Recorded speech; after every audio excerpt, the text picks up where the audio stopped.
أعوذ بالله السميع العليم من الشيطان الرجيم بسم الله الرحمن الرحيم الحمد لله رب العالمين والصلاة والسلام على محمد بن عبد الله المبعوث رحمة للعالمين وعلى آله وصحبه ومن استنى بسنته إلى يوم الدين ثم ما بعد الله عز وجل فالندرم صلوات والسلامة محمد مصطفى صلى الله عليه وسلم يا درغم تندرور السلام عليكم ورحمة الله وبركاته.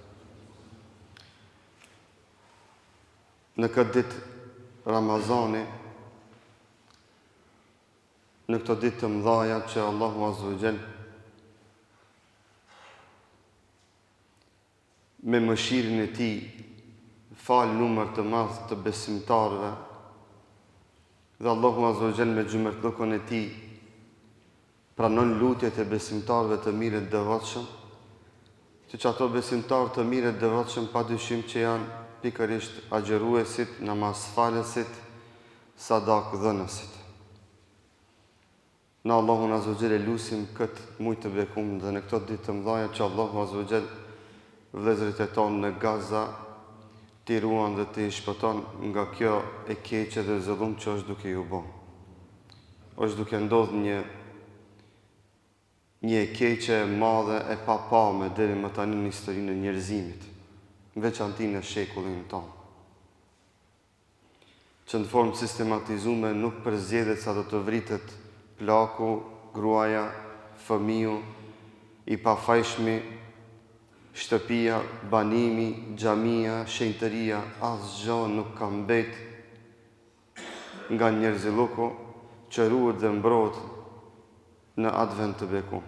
Zotin e Madh e lutim që atyre Allahu sa më shpejt të lehtëson dhe të ndalë Zoti i Madh këtë të keqe dhe këtë luftë dhe këtë agresion të papam në historinë e njerëzimit, qarqe banorëve të Gazës dhe banorëve të Palestinës në përgjithësi. Zotin e Madh e lutim që ai të merret dhe të ndalë të keqen dhe me të këqet.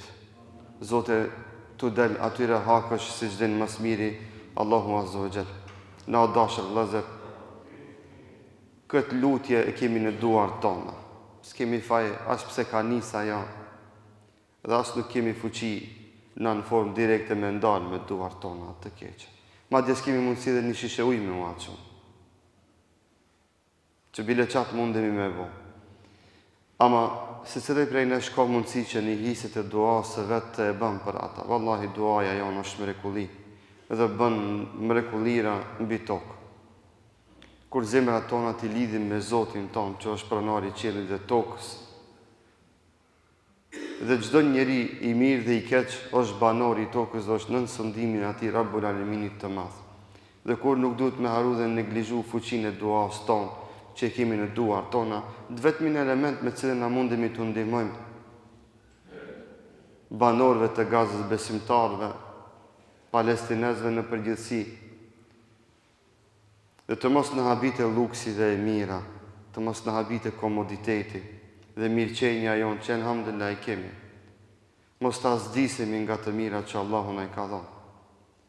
Por se të përkujtojmë ndonjëherë edhe dhimbjen e atyre që plaga e tyre gjakon gjatë momentive ndoshta kur na qëndrojmë rahat dhe mirë. Në momente kur na falemi rahat dhe mirë, ata ndoshta nuk kanë mundësi mu falë. Në momente kur na hami iftar, kujtojeni në kohën e iftarit se dikush s'ka çka han iftar dhe s'ka drejt me shtru sofrën, se dikush e bombardon dhe myt me pas se ka tym në shtëpinë e tij. La ilaha illallah, një gjendje shumë e rëndë dhe e vështirë, që besimtarit i pkutet zemra kur e shef se me qindra e me mira njerëz vriten ashtu dhe përmende vetëm si numra. O Zot na fal, e na udhëzoj dhe na drejto, e na i lidh gjuhët tona me lutjen ndaj Teje që vëllezërit e tonë në Palestinë të i shpëtosh nga ky agresor dhe nga ky agresion dhe ti të hakmiresh të këqive ashtu si çdo më së miri ti o Zoti i Madh. Sot në vijim përmendmi dështimin e kabileve beduinën në sulmimin e Medinës së pejgamberit sallallahu alaihi wasallam. Ishte një komplot që disa fise beduinë arabe e organizu që t'ja bëjnë një sulm dhe një hujum Medinës së pejgamberit sallallahu alaihi wasallam, dhe të e marrin komandën në ushtrisë islame në duart e tyre, që të mos mbetet asnjë farë peshe nga Medinja e pejgamberit sallallahu alaihi wasallam dhe asnjë ndikim në gadishën arabik në përgjithësi. Ata kuptuan dobësinë e numrit të besimtarëve në brendit të Medinës. Ata kuptuan edhe atë thyrjen shpirtërore që i kishin besimtarët pas vdekjes së Muhamedit sallallahu alaihi wasallam. Ata kuptuan edhe një fakt që krahu i fuqishëm i besimtarëve ishte jashta Medinës, dhe dashën me shfrytzu këtë dobësi dhe këtë rrethan që ta godasin në zemër shtetin islam, besimtarët, Medinën e pejgamberit sallallahu alaihi wasallam, duke menduar se kjo do të ketë sukses dhe do t'ja arrijnë qëllimit tyre që të e marrin udhëhecinë e Medinës në duart e tyre.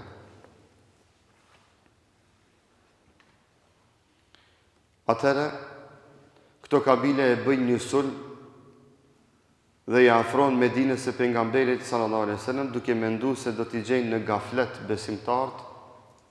Rojet e Ebu Bekrit që i kishte vënduar në disa zona të Medinës japin lajmin e Ebu Bekrit radhiyallahu anhu se armiku është duke u afruar, dhe Ebu Bekri ju lën dhe ju thot: mos bëni zon dhe lërini që të afrohen më afër që të kemi malet që të i sulmojmë. Atëherë Ebu Bekri radhiyallahu anhu shoku se gjithë besimtarët e kishte në xhami, dhe kur janë besimtarë të grumbullum në xhami, krahas faktit që zemrat e tyre janë të lidhta, trupat e tyre janë të lidhta, por edhe raporti i tyre me Allahun azza wa jalla ishte i lidhur. Na e dim shumë mirë se sahabët sa të lidhur ishin me adhurim, sa të lidhur ishin me dua, dhe sa duheshin me vetë. Dhe kur besimtarët qëndrojnë bashkë, kjo dashuri hala më tepër ju shtohet. Dhe se Allahu azza wa jalla në syrin e armiqve, kur besimtarët janë bashkë, çon hejbet për ato besimtarë. Kur armiku neve na shef bashkë, kur një i keq i shef burrat e mirë bashkë, Allahu azza wa jalla fut frikë në zemrën e armikut dhe në zemrën e të keqit, si pasojë dhe si rjedhoj e ati reflektimi imanor që besimtarët e japin kur janë bashkë. Andaj adhurimet e mëdha kanë mbet obligative që të kryhen bashkë, dhe kanë mbet rregullore që namazet të falen bashkë, haxhit të bëhet bashkë, e ngushëllimet, vdekjet të bëhen bashkë, po edhe darsmat të bëhen bashkë. Obligative janë që më bo minimum 3 veta me afal dikujt xhenazën. Obligative kam bëjt që dikush edhe mu gëzu e ka obligim me bo një dasëm, bile një dash me thirë. Dhe këta në gjëra që neve du të na vetëdijsojnë dhe të marrim mësime nga këto strategji të këtyre burrave të mëdhenj që i kam mbledh gjithë besimtarët e Medinës në xhaminë e pejgamberit sallallahu alajhi wasallam, që të qëndrojnë bashkë dhe tu lidhen zemrat edhe tu forcohet raporti me Allahun azza wa jalla. Dhe ata deshte në thellësitë e natës që të e godasin Medinën, por muslimanët për një herë thua se prej askundit dolën dhe u akthyn atyre huxhumin dhe sulmin që dështën të e bëjnë. Ata u shpartallun dhe u shpërndan që pa disa goditje dhe disa sahab që ranë shahida aty. Ebu Bekri radhiyallahu anhu i mbledhi sahabët përsëri pasi që ata i dëbojnë dhe tha pa tjetër që unë të marrë hakin e këtyre shahidave që ata do thot ishin shkak që këto të bijnë shahid. Dhe Ebu Bekri radhiyallahu anhu vazhdoi me organizimin e ushtrisë islame që të mos e ndalë më këtë iniciativë derisa beduinët arab të i rikthen në marrëveshjen e parë ose t'i dëbën nga këto zona dhe rrethina ku ata padyshim që bënin dëm dhe bënin shkatrim në mesin e njerëzve.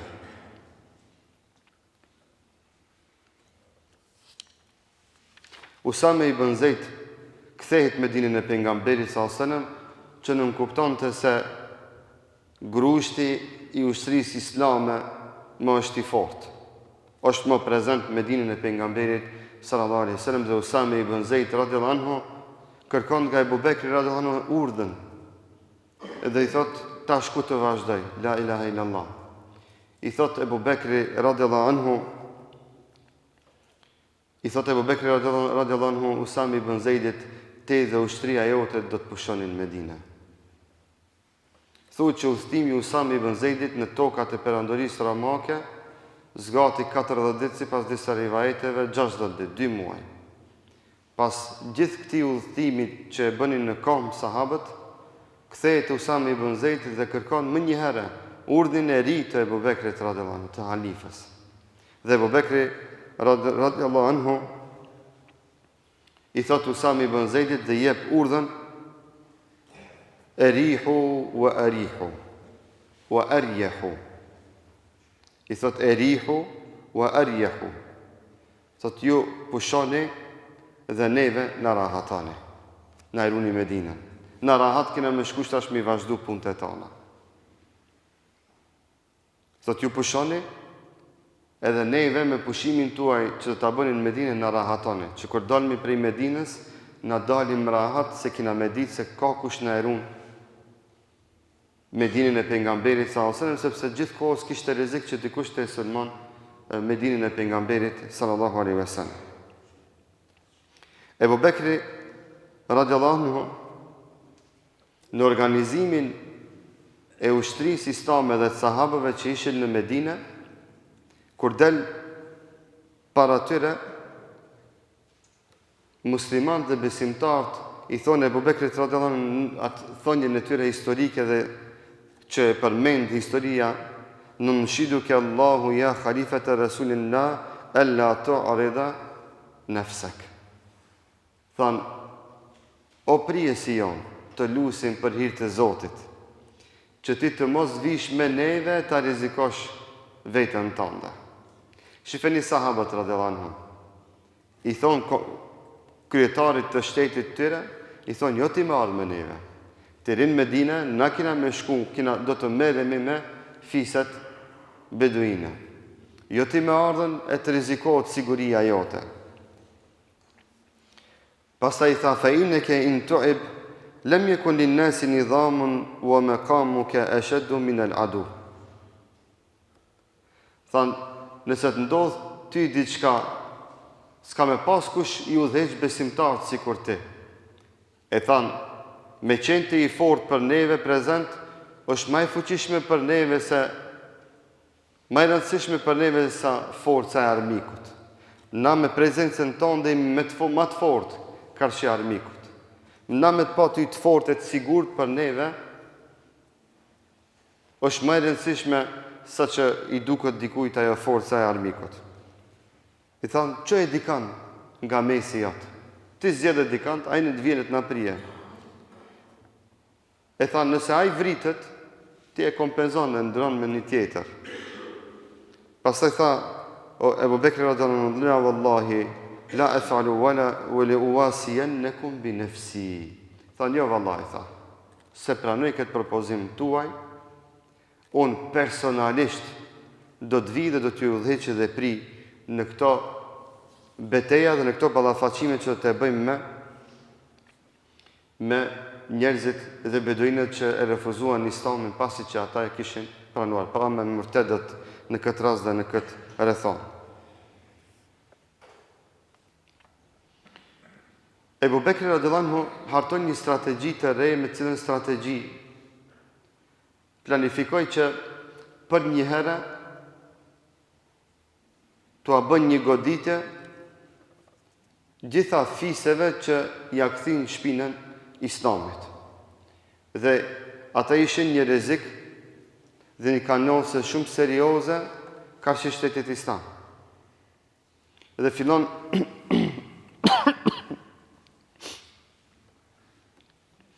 dhe fillon Ebu Bekri radhiyallahu anhu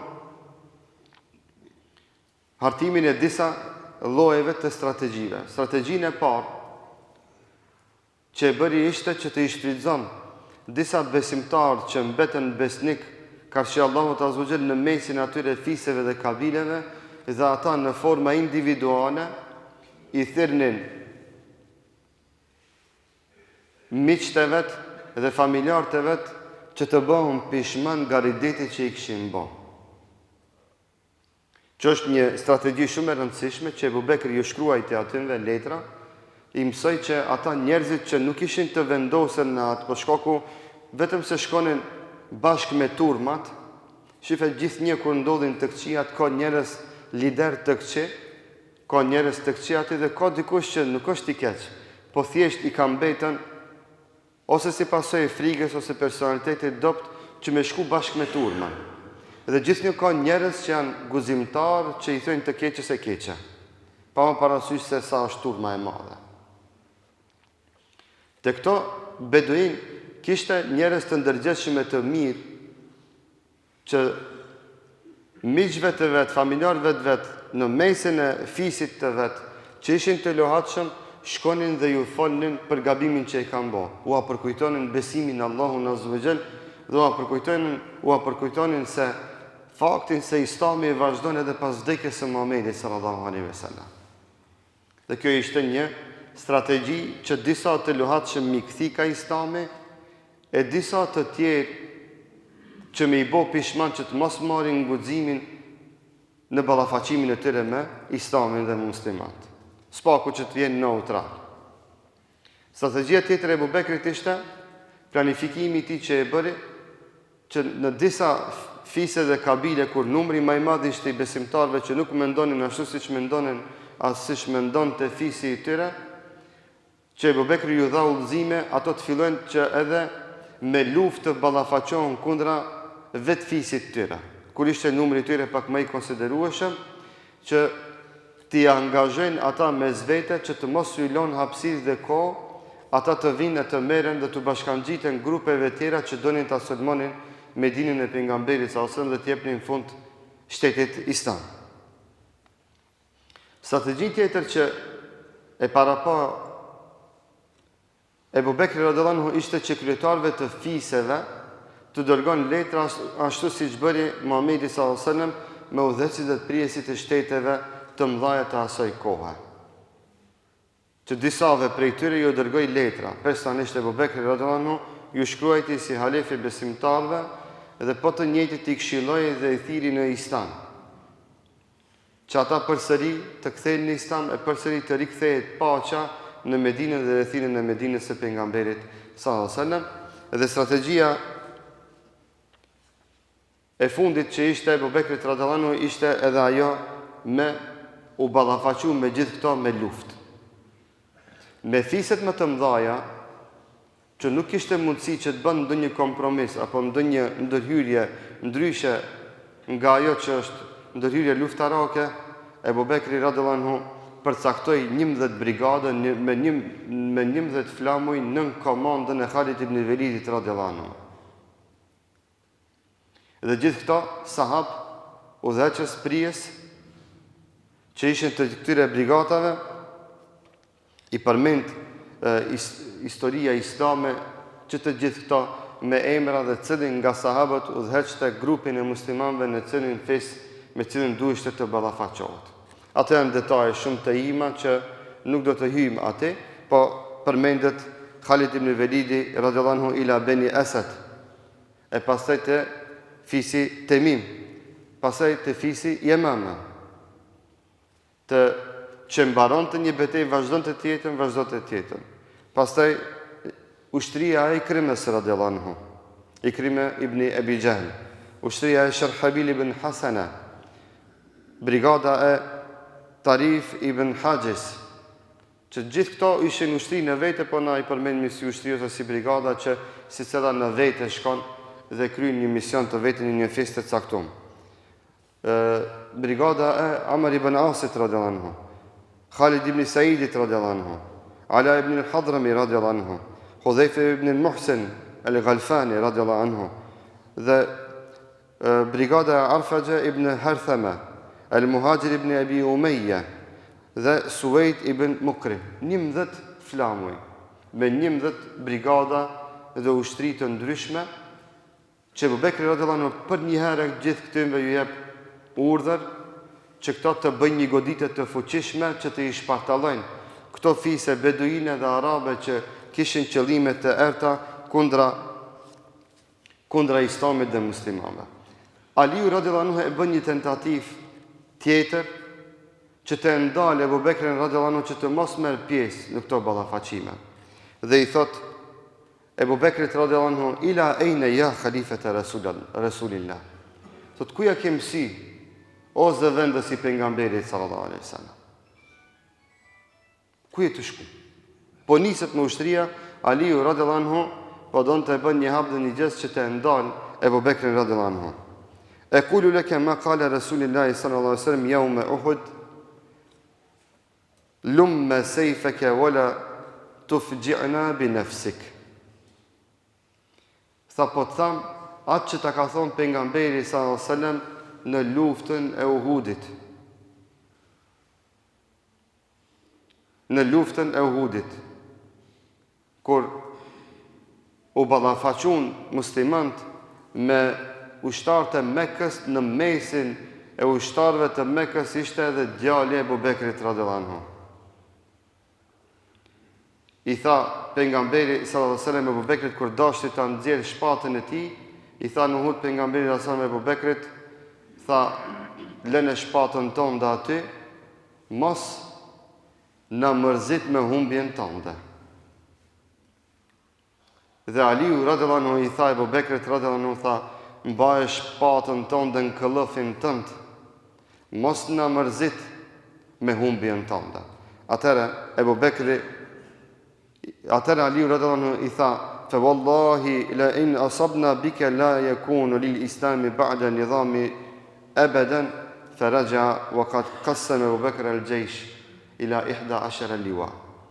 Dhe i tha Aliu radhiyallahu anhu, tha, wallahi nëse ti të ndodh diçka, ma asnjëherë s'ka me mujt Islami dhe muslimanët kështu mirë të mlidhen dhe të organizohen pas një njeriut.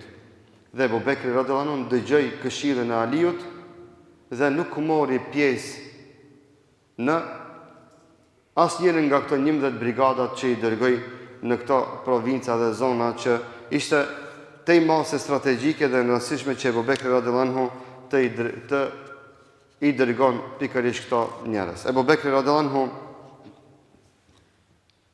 letrat që u dërgon fiseve dhe kabileve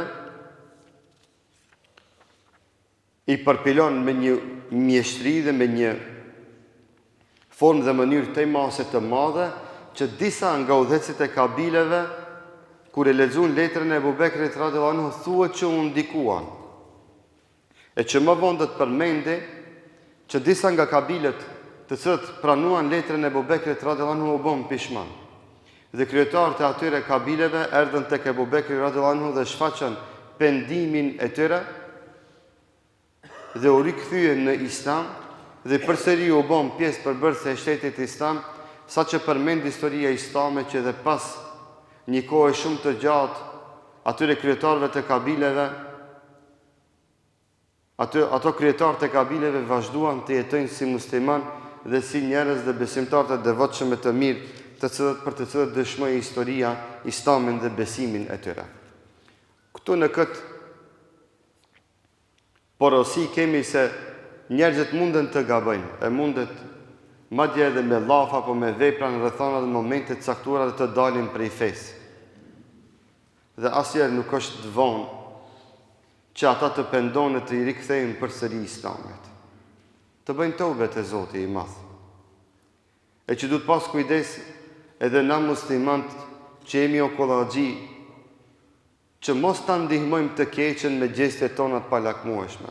Kuptimin e asaj që dikush i cili ka marrë një udhë të keqe, madje edhe nëse ka mrinë atë drejtë që më ia kthy shpinën Islamit, kur të vendoset të kthehet në Islam, e kur të pendohet, të mos bëhemi na ata të cilët i pengojnë ato njerëz në rikthimin e tyre në Islam.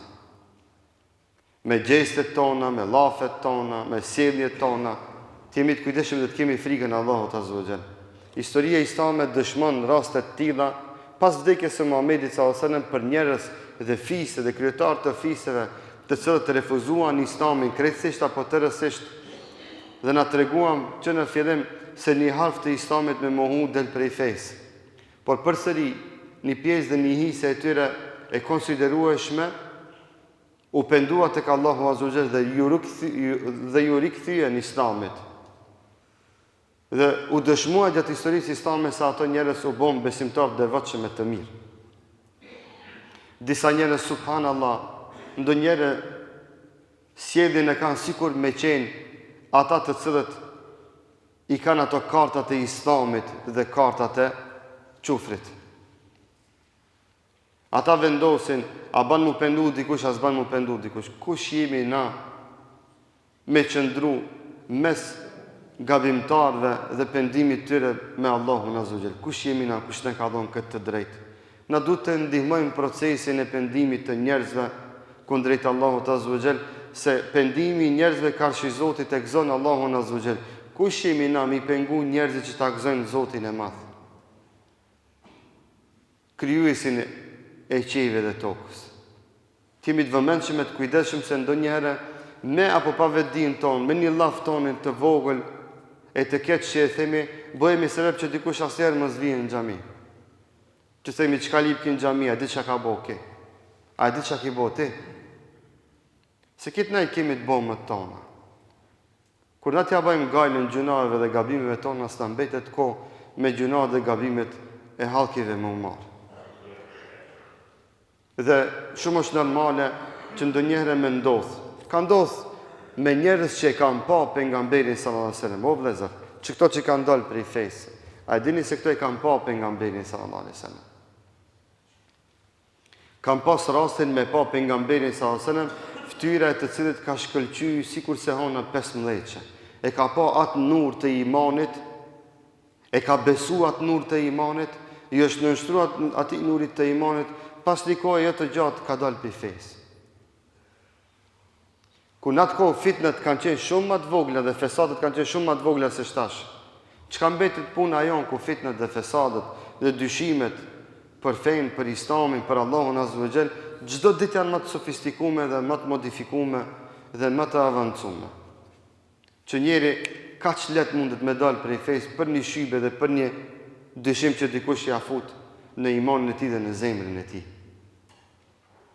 Andaj duhet me pas një mirëkuptim dhe një tolerancë ndaj njerëzve që gabojnë, kur ata vendosin me të rikthehen Allahut Azza wa Jall. Dhe nuk duhet të bëhemi të ngurtë. Na duhet me qenë zemër gjanë, në Islam ka vend për gjithë.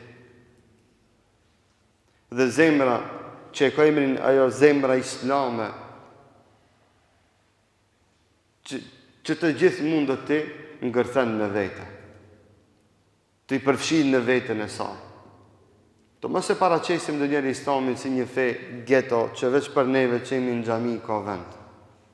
Vallai shumë njerëz që ndoshta nuk janë me neve në xhami në momentin që pendon, bën edhe më të mirë se na dhe më të devotshëm se na. Të mos bëjmë kurrë asnjëherë pengesë. 2-3 herë lexova subhanallahu rikthimin e disa fisëve dhe disa kryetarëve të fisëve në Islam dhe trajtimin që u bëri atyre Ebu Bekri radhiyallahu anhu. Personalisht i takoi Ebu Bekri radhiyallahu anhu. Nuk ju tha si syer marrëve jo, këtë musliman ja kthit shpinën Islamit. Çfarë njerëz ju më munafik, ju jeni murtet. Që ata me të vërtetë treguan munafik, ishin murtet. Por kur erdhën me tregu pishmallokën e mbylli atë kapitull Ebu Bekri radhiyallahu anhu.